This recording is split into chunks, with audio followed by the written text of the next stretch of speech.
Car పార్టీకెంచి గెలిచి చేతి పార్టీల షేరికైన 10 మంది ఎమ్మెల్యేల మీద అనర్హత వేటేయాలని స్పీకర్కు ఫిర్యాదు చేసిన కారు పార్టీ సుప్రీంకోర్టులో సుతం దీని మీద పోరాటం చేస్తున్నది కదా. ఇక ఆ కేసు వాయిదాల మీద వాయిదాలు పడుకుంటున్నది. ఇగియాల ఆ కేసు వాదనలిన్న సుప్రీంకోర్టు విచారణను ఏప్రిల్ 2వ తారీఖు నాటికి వాయిదా వేసింది. కానీ ఈ ముచ్చట్ల కొందరు లీడర్లు మాత్రం మస్తు హుషారున్నారు. ఇగో గిడో కాడ ఓ పార్టీ లీడర్ ఏం ప్రచారం చేసుకుంటున్నాడో చూడు.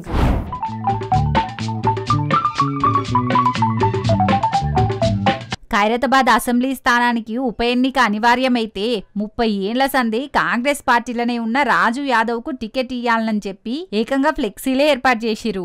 అంటే ఈ లెక్కన సుప్రీంకోర్టు పార్టీ మారిన ఎమ్మెల్యేల మీద ఎట్లయినా అనర్హత వేటేత్తదని కాంగ్రెస్ పార్టీ నాయకులు అనుకుంటున్నట్టున్నారు. గందుకే ఇప్పటి సందే టికెట్ కోసానికి ప్రయత్నాలు సురువు చేస్తున్నట్టున్నారు.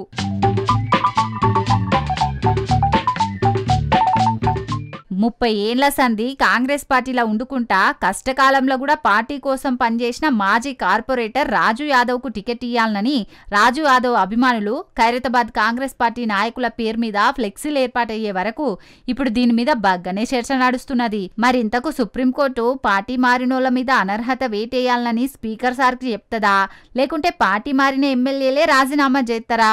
ఒకవేళ రాజీనామా చేస్తే ఉప ఎన్నికల్లో మళ్ళా వాళ్ళకే టికెట్ ఇస్తారా, లేకుంటే వేరేటోళ్లకు టికెట్ ఇస్తారో తెలియదు. గాని రాబోయే రోజుల్లో మాత్రం ఏదో జరగతట్టే కానొస్తున్నది. సుప్రీంకోర్టు వేసే ప్రశ్నలు చూస్తుంటే అని అంటున్నారు కొందరు రాజకీయాలను దగ్గరకేంచి చూసేటోళ్ళు. చూడాల మరి రేపుట్లా ఏం జరుగుతుందో.